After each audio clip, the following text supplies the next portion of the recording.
Hello and welcome to Entangle Study. आज शुरू करते हैं एक और वीडियो एनडीए फिजिक्स की, जिसमें हम बात करेंगे एनडीए के क्वेश्चंस जो कि न्यूटन्स लॉ ऑफ मोशन से रिलेटेड। ठीक है, तो चलो चलिए शुरू करते हैं अपनी वीडियो। तो जो क्वेश्चंस एनडीए के हैं, जिसमें कि सबसे पहले क्वेश्चन आपके पास आ रहा है कि the impulse on a particle due to a force acting on it during a given time interval is equals to the change in its। तो ये कह रहा है कि सबसे पहले कि इम्पल्स कि किसी पार्टिकल में क्या हो रहा है, इम्पल्स लग रहा है। इम्पल्स का मतलब कि किसी गिवन टाइम में उस पार्टिकल पे फोर्स लग रहा है। तो सबसे पहले इम्पल्स का फॉर्मूला लिख देते हैं। तो इम्पल्स आई इक्वल्स टू होता है आपका फोर्स इनटू में टाइम या चेंज इन टाइम। ठीक है, फिर ये कह रहा है किसके बराबर होगा। तो साफ सीधे मुझे दिखाई दे रहा है कि अगर मैं सेकेंड लॉ लगाऊं न्यूटन का, जो कि होता है DP by D T equals क्या होता है एफ। तो यहां से अगर मैं इस dt को शिफ्ट कर दूं इस तरफ, तो कितना आ जाएगा। तो आ जाएगा आपका dp is equals to F into में dt। और f इंटू में dt को मैंने क्या बोला था अभी, इसको मैं बोलता हूं आई। इसका मतलब ये है कि आंसर मेरा आ जाएगा dp इज इक्वल्स टू आई। इसका मतलब जो आपका इम्पल्स है वो किसके बराबर होगा। तो इम्पल्स होगा आपका dp, मतलब होता है change in moment. Change in moment.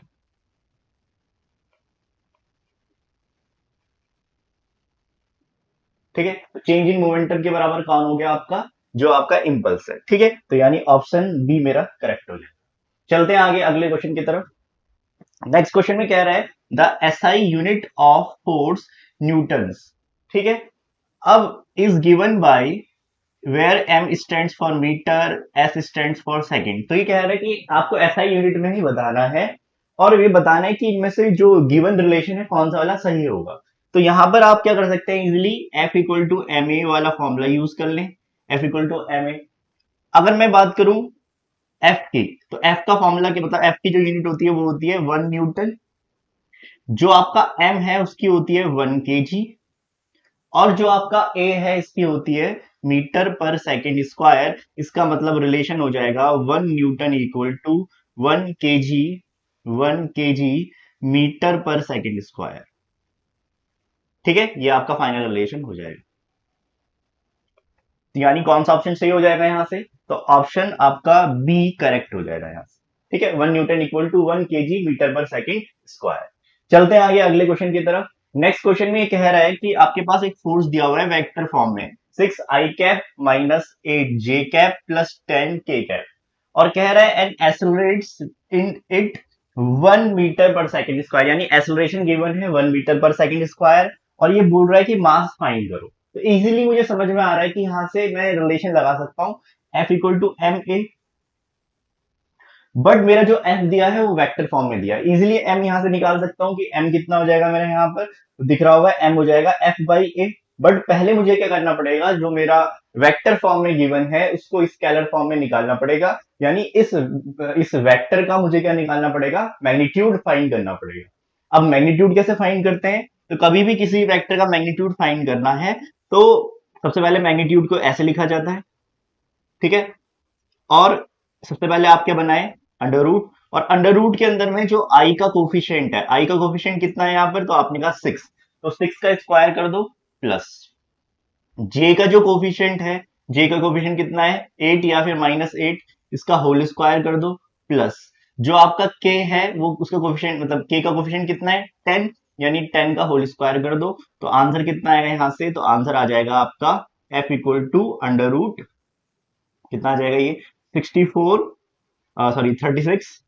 36 plus 64 plus 100। तो आंसर आपका आ जाएगा यहां से एफ इक्वल टू 100√2 न्यूटन। इतना आपका आंसर आ जाएगा। ठीक है, अब क्या कर सकते हैं, जैसे ही मेरा ये स्केलर फॉर्म में निकला फटाफट ये फॉर्मूला लगा देंगे। यानी कितना आ जाएगा यहां से, तो आप बोलोगे फॉर्मूला मेरा जो आएगा वो आएगा M equals to F upon में ए। ये फॉर्मूला मुझे अप्लाई करना पड़ेगा। तो जैसे ही मैं ये फॉर्मूला अप्लाई करूंगा M equal to F by A, तो एम इक्वल्स टू कितना आ जाएगा मेरा, एफ आया मेरा 100√2 और अपॉन में 100 √2 और अपॉन में जो मेरा ए आया वो कितना आएगा 1, यानी आंसर आ जाएगा m इक्वल्स टू 100√2 kg। इतना आपका फाइनल आंसर आ जाएगा। अब यहां पर कौन सा ऑप्शन सही है तो जरा चेक कर लेते हैं। तो कौन सा ऑप्शन सही हो जाएगा आपका, तो ऑप्शन बी आपका करेक्ट हो जाएगा 100√2 kg। ठीक है, इतनी बात समझ में आ रही होगी। चलते हैं अगले क्वेश्चन की तरफ।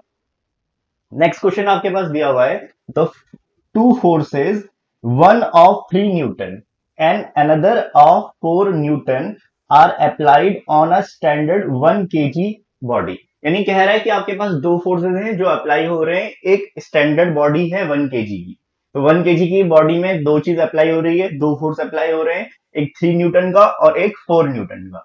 और ये कह रहा है यहां पर placed on a horizontal and frictionless surface. ठीक है, हॉरिजॉन्टल फ्रिक्शनलेस सरफेस में डाला हुआ है, simultaneously along the x-axis and y-axis respectively, as shown in below. The magnitude of the resultant acceleration is।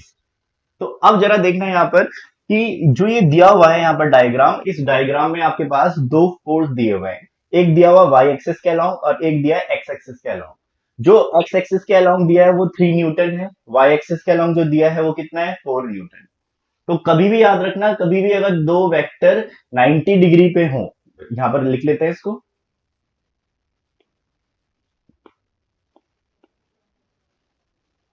एक चीज याद रखना कि मान लो आपके पास दो वेक्टर्स हैं, एक वेक्टर आपके पास ये है, दूसरा वेक्टर आपके पास ये है। अगर ये वेक्टर दोनों 90 डिग्री में है, दोनों के बीच में एंगल कितना है 90 डिग्री है, तो कभी भी अगर इनका रिजल्टेंट पूछेगा वो, अगर ये दो वेक्टर हैं और इनका रिजल्टेंट वो पूछ रहा है, तो याद रखना हमेशा जो रिजल्टेंट आएगा वो आएगा r equals to √a² + b²। Directly ये आ जाएगा, क्योंकि पूरा जो फॉर्मूला होता है वो होता है रिजल्टेंट का r equals to √a² + b² + 2ab cos theta. But cos theta यहां पर क्या हो जाएगा 90, cos 90 की वैल्यू 0, तो वो वाला टर्म कैंसिल हो जाएगा, तो आंसर आएगा r equal to √a² + b²। अब इस रिलेशन को डायरेक्टली मैं यूज कर सकता हूं यहां पर। इसका मतलब अगर मैं यहां से एफ रिजल्टेंट निकालूंगा तो कितना आएगा वो, तो एफ रिजल्टेंट मेरे पास डायरेक्टली आ जाएगा, वो आ जाएगा मेरे पास 3² + 4²। तो कितना आ जाएगा आंसर, तो आप कहोगे एफ आपका आ जाएगा 5 न्यूटन। ठीक है, अब ये कह रहा है कि यहां पर 1 kg स्टैंडर्ड है। ठीक है, तो आपसे एक्सेलरेशन पूछ रहा है ये, तो फॉर्मूला लगा दूंगा मैं। फॉर्मूला क्या होता है, F equal to M into में ए, तो ए हो जाएगा F/m। ठीक है, ए इक्वल टू एफ कितना दिया था, एफ था आपका 5, ठीक है, अपॉन में एम कितना था 1, तो आंसर आ जाएगा 5 न्यूटन, सॉरी 5 मीटर पर सेकेंड स्क्वायर। ठीक है, कौन सा ऑप्शन सही होगा, तो option C is correct, 5 metre पर सेकेंड। ठीक है, बहुत ही सिंपल क्वेश्चन है, कोई टफ है नहीं। चलते हैं नेक्स्ट अगले क्वेश्चन की तरफ। नेक्स्ट क्वेश्चन आपके पास ये दिया हुआ है पुली वाला क्वेश्चन। इस पुली वाले क्वेश्चन में आपके पास दो मास दिए हुए हैं, एक है 10 kg वाला, दूसरा है 5 kg वाला। तो ये जो दो मास दिए हुए हैं, इसमें आपको सिंपली पहले इसका मोशन चेक करना है कि मोशन कैसे हुआ होगा। तो अगर ये पुली यहाँ पर फिक्स्ड है, इसके ऊपर रोप आगे पीछे जा सकती है, यानी रोप यहां से नीचे जा सकती है, ऊपर जा सकती है। अब किधर नीचे जाएगी किधर ऊपर जाएगी, तो आप लोगों को पता होना चाहिए, मास जिधर ज्यादा होगा एक्सेलरेशन वही होगा। तो यानी यहाँ पर मास ज्यादा है, तो ये नीचे की तरफ जाने की कोशिश करेगी। अगर ये नीचे जा रही है तो इस तरफ वाला जो आपका रस्सी होगी ये ऊपर की तरफ जाएगी, यानी 10 kg वाला मास का एक्सेलरेशन नीचे होगा और 5 kg वाले मास का एक्सेलरेशन ऊपर की तरफ होगा। तो यानी जब हम इसको सॉल्व करेंगे तो कैसे होगा जरा देखो, यहाँ पर इसका जो एक्सेलरेशन आएगा, इसका एक्सेलरेशन ऊपर की तरफ आएगा, और सॉरी इसका एक्सेलरेशन नीचे की तरफ आएगा, इसका एक्सेलरेशन नीचे की तरफ आएगा और इसका एक्सेलरेशन ऊपर की तरफ आएगा। ठीक है, ऐसे हो जाएगा। अब इसके बाद जब हम इसको आगे देखेंगे तो देखना इधर कि सबसे पहले जब भी मुझे पुली वाला क्वेश्चन करना होता है तो इसका फ्री बॉडी डायग्राम बनाना होता है। फ्री बॉडी डायग्राम का मतलब इसको जो ये डायग्राम बनाए इसको सिंपलेस्ट फॉर्म में बना दो। तो अब मैंने क्या करा यहाँ पर, सबसे पहले जो 10 kg का मास है उसको मैंने एक पॉइंट मान लिया है, पॉइंट मास मान लिया है, जिसमें कि नीचे की तरफ आपका क्या लगेगा, mg लगेगा। तो बताओ मास कितना है इसका, तो आपने कहा 10 वाले का तो मास 10 kg है, इसका मतलब नीचे की तरफ लगेगा 10g। और ऊपर की तरफ देखो रस्सी से बंधा हुआ है, तो रस्सी की वजह से जो फोर्स काम करता है उसको बोलते हैं टेंशन फोर्स। इसका मतलब ऊपर की तरफ जो लगेगा उसको हम बोलेंगे टेंशन फोर्स, यानी ऊपर लगेगा टेंशन, जिसको हम टी से रिप्रेजेंट करते हैं। अब क्या कर रहा हूं मैं, फ्री बॉडी डायग्राम बना रहा हूं किस वाले मास का, जो 5 kg वाला है। अब 5 kg वाले मास का अगर मैं डायग्राम बनाऊंगा तो सबसे पहले एक पॉइंट बनाऊंगा, नीचे की तरफ mg लगेगा। अब मास कितना है उसका वो चेक कर लेते हैं।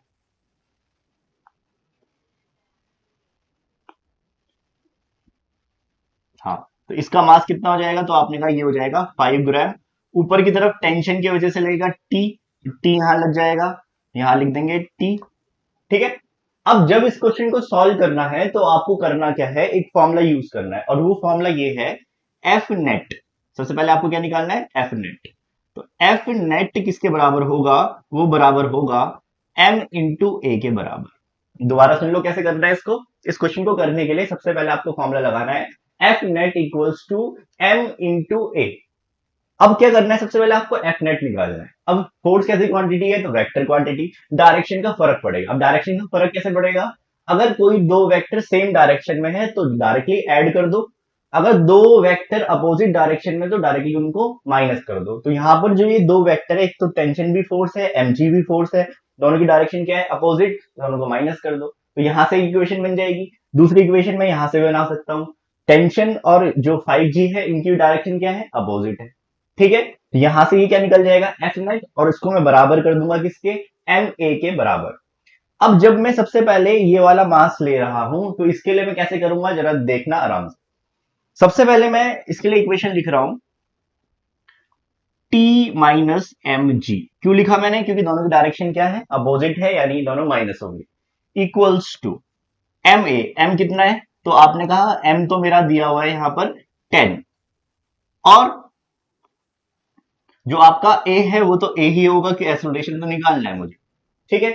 अब जरा देखें इधर, जो मैंने ये लिखा हुआ है T minus M G equals to 10 A, इसको लिखने के लिए एक चीज और ध्यान में रखनी है कि कभी भी जब आपको इक्वेशन ये वाली लिखनी है, जैसी इक्वेशन मैंने लिखी, तो उस टाइम पे आपको ये चेक करना है कि एक्सलेरेशन किस तरफ है, और जिस तरफ एक्सलेरेशन होगा, यानी एक्सलेरेशन की जो डायरेक्शन होगी, उस डायरेक्शन में जो फोर्स लग रहा होगा हमेशा उसको हम पॉजिटिव लेंगे। जैसे कि यहाँ पर देखना, जो एक्सलेरेशन है वो डाउनवर्ड डायरेक्शन में है, और यहाँ पर डाउनवर्ड कौन है, तो आपने कहा 10g डाउनवर्ड है, तो इसका मतलब यहाँ पर 10g प्लस में होना चाहिए और t आपका माइनस में होना चाहिए। इसका मतलब जो मैंने इक्वेशन लिख दी वो गलत लिख दी, तो इसको मैं सही करूंगा तो क्या लिखूंगा, इसको मैं सही करके लिख सकता हूं mg minus T, mg minus T.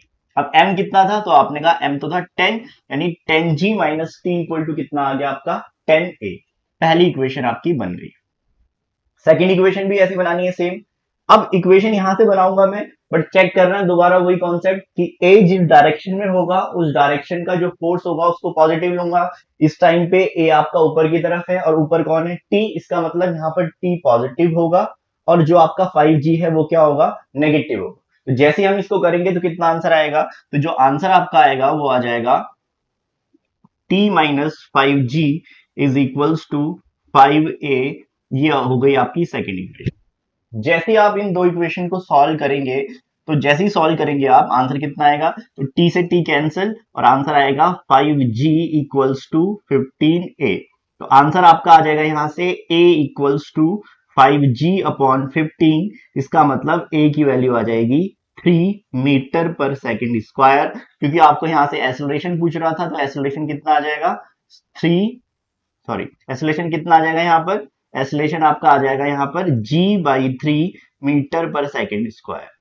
ठीक है, याद रख लेना। इसमें क्या पूछ रहा है, देखो एक्सेलरेशन पूछ रहा है ना, एक्सेलरेशन ऑफ द मूविंग मास, तो एक्सेलरेशन कितना हो जाएगा, तो आपने कहा एक्सेलरेशन यहाँ पर आ जाएगा g/3 या 10/3 मीटर पर सेकेंड स्क्वायर।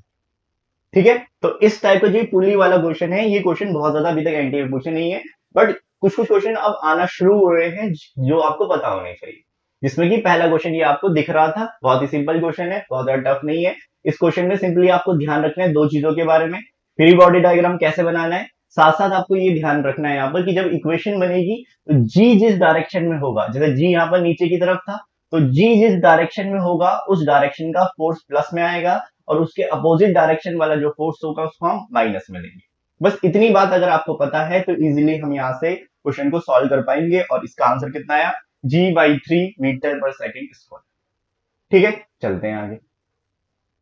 अगला क्वेश्चन जो आपके पास आ रहा है वो है, a bullet of mass 20 gram is fired in the horizontal direction with velocity of 150 meter per second from a pistol from of mass 1 kg. Recoil velocity of the pistol. Pistol की velocity, recoil velocity पूछ रहा है, तो यहां पर बस कौन सा फॉर्मूला लगेगा जो मोमेंटम में हमने पढ़ा। तो मोमेंटम वाला जो फॉर्मूला था वो क्या था कि P इनिशियल इक्वल टू क्या होगा, P फाइनल होता है, कंजर्वेशन ऑफ मोमेंटम।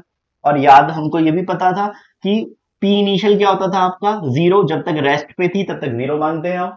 तो अब यहां पर जरा सुनना, जैसे ही मैंने यहां पर जीरो रखा तो P फाइनल का फॉर्मूला क्या बताया था मैंने लास्ट वीडियो में, तो P फाइनल का फॉर्मूला था mg इंटू, ऐसे लिख दें, mg into VG minus mb into VB. तो कितना आंसर आ जाएगा, आ जाएगा mg vg is equals to mb vb। ठीक है, अब क्या निकालना है आपको, वेलोसिटी ऑफ गन निकालना है। इजीली आप वेलोसिटी ऑफ गन निकाल सकते हैं, तो कितना आएगा, mb vb अपॉन में mg। सबकी वैल्यू पुट कर दो, आंसर आ जाएगा। तो जो आपका mb है वो कितना गिवन है, तो बुलेट का मास है 20 ग्राम, यानी 20 इंटू 10⁻³ ठीक है, इसको जरा शिफ्ट कर लेते हैं।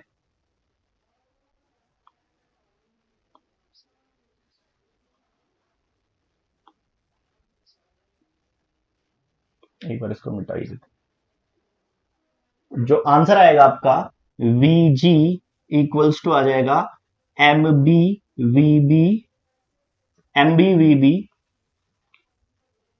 MB VB अपॉन में mg इक्वल्स टू कितना आएगा, MB कितना दिया था 20 इंटू 10⁻³ इंटू में VB कितना दिया है, तो 150 दिया हुआ है, तो 150 और अपॉन में कितना आ जाएगा, ये आ जाएगा mg कितना दिया हुआ है आपका 1 kg। तो जैसे ही आप इसको सॉल्व करोगे तो आंसर कितना आ जाएगा यहां से 3 मीटर पर सेकेंड, जो कि ऑप्शन कौन सा सही है, ऑप्शन ए इज करेक्ट। ठीक है, इजीली हम सॉल्व कर सकते हैं, कैसे, कंजर्वेशन ऑफ मोमेंटम यहां पर लगा है, कुछ अलग यहां पर नहीं है। चलते हैं अब नेक्स्ट आगे अगले क्वेश्चन की तरफ। यहां पर ये कह रहा है, a force F is applied on a body for a duration of 3 second. ठीक है, the momentum of the body changes from 10 gram centimetre पर सेकेंड टू 40 ग्राम सेंटीमीटर पर second. The magnitude of the force is. ठीक है, अब यहां पर जो आपके पास दिया हुआ है ये सीजीएस यूनिट में दिया है, क्योंकि ग्राम सेकंड बोल रहा है, ग्राम सेकंड बोल रहा है, तो या तो आप सीजीएस में निकालें या एसआई में निकालें, बट मुझे दिखाई दे रहा है कि मैक्सिमम यहाँ पर सीजीएस में ही दिए हुए हैं, तो पहले आप सीजीएस में निकाल लें, नहीं सही आंसर नहीं आएगा तो कन्वर्ट कर लेना है एसआई में। तो जैसे हम इसको करेंगे तो आपको पता होना चाहिए कि जो फॉर्मूला होता है वो होता है dp/dt is equals to F, और इसको मैं ऐसे भी लिख सकता हूं P2 minus P1 upon T2 minus T1 upon equal to F, ये हो जाएगा। अब यहां पर देखो P2 माइनस P1 कितना दिया हुआ है, तो आपने कहा मोमेंटम चेंज हो रहा है 10 से 40, तो 10 से 40 जैसी हो रहा है, तो इसको कर लेते हैं 40 माइनस 10, क्योंकि यहाँ पर डायरेक्शन से जो माइनस आएगा ना आपका, उसका केवल डायरेक्शन से फर्क पड़ता है। जैसे कर भी देता हूं, कोई दिक्कत नहीं है, लास्ट में ले लेंगे इसको, तो 10 माइनस 40 करा और अपॉन में कितना आ जाएगा आपका, तो अपॉन में आंसर आएगा आपका, अपॉन में आंसर आएगा आपका 0 माइनस 3 इक्वल टू कितना आएगा, एफ, इक्वल टू आ जाएगा एफ। तो जैसे ही हम इसको सॉल्व करेंगे आंसर कितना आ जाएगा, तो आप बोलोगे आंसर आपका आ जाएगा एफ इक्वल टू, ये आएगा आपका 30 अपॉन में 3, यानी आंसर आपका आ जाएगा एफ इक्वल टू 10। अब 10 किस में आएगा, तो आपने कहा सारी चीजें सीजीएस में ही थी, इसका मतलब आंसर किस में आएगा, सीजीएस के फॉर्म में आएगा, यानी आंसर आएगा 10 डाय। ठीक है, इतनी बात समझ में आ रही होगी, तो कौन सा ऑप्शन सही हो जाएगा, option A is correct, 10 dyne. Clear, चलते हैं आगे नेक्स्ट। नेक्स्ट क्वेश्चन आपके पास आ रहा है, a body has a mass 50 kg its velocity got down from 20 meter per second to 5 meter per second by a resistance force is in 5 seconds. The magnitude of resistance force is. ठीक है, तो अब ये क्या कह रहा है, मास आपके पास दिया हुआ है, वेलोसिटी आपकी डिक्रीज कर रही है, ठीक है, वो भी दिया हुआ है, और रेजिस्टेंस फोर्स जो एक्ट कर रहा है वो उसका टाइम दिया हुआ 5 सेकेंड, और पूछ रहा है कि फोर्स की वैल्यू बताओ कितनी होगी। तो इजीली हम यहाँ पर बता सकते हैं, कैसे, जरा देखना इधर, क्योंकि अगर आपके पास जो दिया हुआ है, इसमें क्या दिया हुआ है, देखो कि आपका जो वेलोसिटी है वो चेंज हो रही है, तो वेलोसिटी अगर चेंज हो रही है यानी इसका मतलब क्या लग रहा होगा, यहाँ पर एक्सेलरेशन लग रहा होगा, और जो एक्सेलरेशन है ये डिक्रीमेंट वाला है, तो इसको क्या बोलते थे हम, डी एक्सेलरेशन या रिटार्डेशन बोलते थे। तो पहले हम उस रिटार्डेशन को निकाल लेते हैं, तो कितना आएगा, A equals to V2 minus V1 upon में टी, तो कितना आंसर आएगा, आ जाएगा आपका 20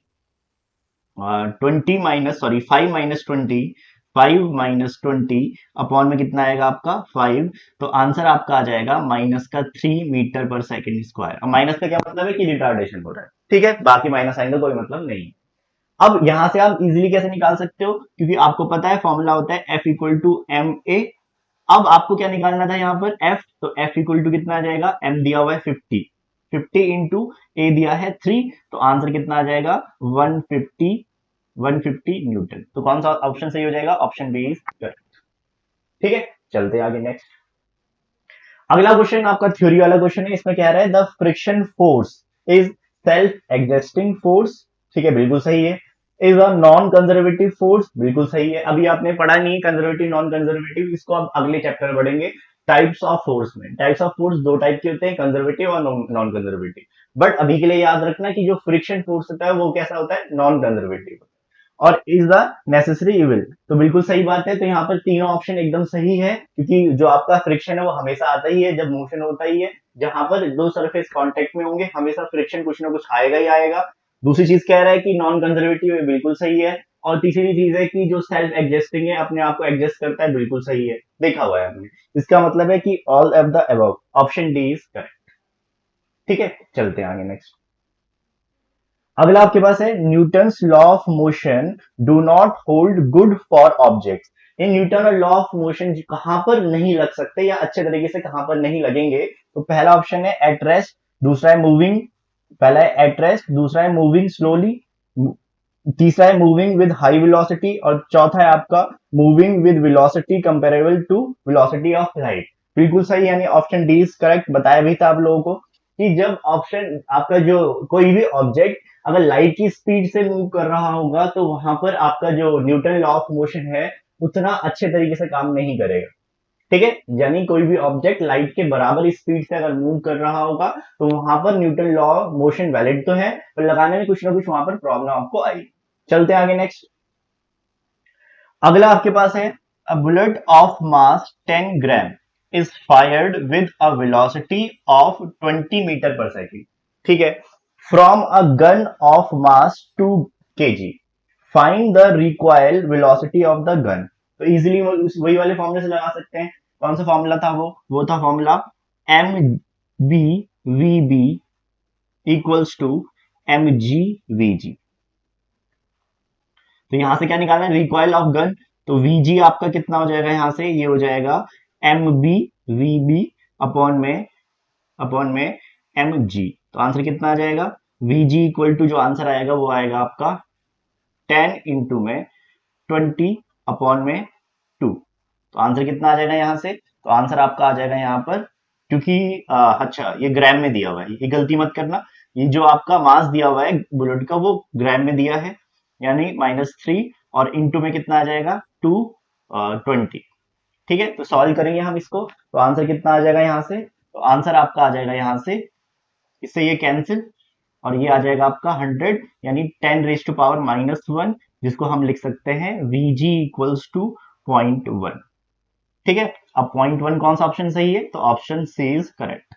ठीक है, ऑप्शन सी आपका क्या हो जाएगा, सही। चलते हैं आगे नेक्स्ट अगले क्वेश्चन की तरफ। नेक्स्ट क्वेश्चन आपका आ रहा है 20 kg box is being pulled across a rough surface with a force of 100 Newton. ठीक है, if the coefficient of friction between the box and the surface is 0.5। ठीक है, तो what is the force of the friction, तो friction force लगाना है, यानी formula होता है F equals to mu into में एन, डायरेक्टली लगा लो। तो F कितना आ जाएगा यहां से, ये आ जाएगा म्यू 0.5। अब n यहाँ पर दिया नहीं है, तो अगर n नहीं दिया हुआ है, ये फॉर्मूला कल बताया था जब फ्रिक्शन पढ़ाया था। अब n यहाँ पर अगर दिया नहीं है तो n आप निकाल सकते हैं, n इक्वल टू होता है mg। कैसे होता है, जब आप डायग्राम बनाएंगे इसका, तो डायग्राम कुछ ऐसा बनेगा, डायग्राम कुछ ऐसा बनेगा। ठीक है, अब होगा क्या, जैसे आपने डायग्राम बनाया तो होगा क्या कि जो नॉर्मल फोर्स है वो ऊपर की डायरेक्शन में लगेगा n, और नीचे की डायरेक्शन में लगेगा mg, दोनों इक्वली रहेंगे।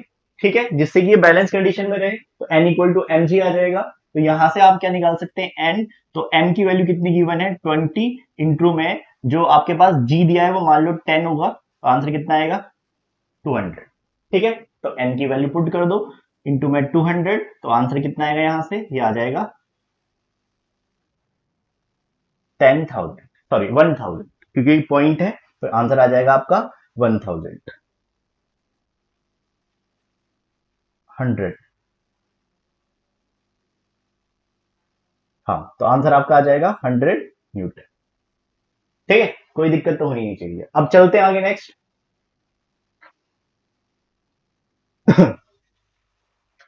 ठीक है,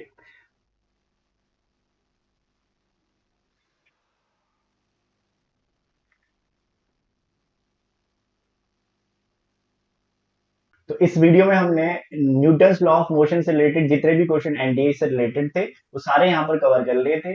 नेक्स्ट वीडियो में हम बात करेंगे वर्क एनर्जी एंड पावर की। तब तक के लिए बाय बाय।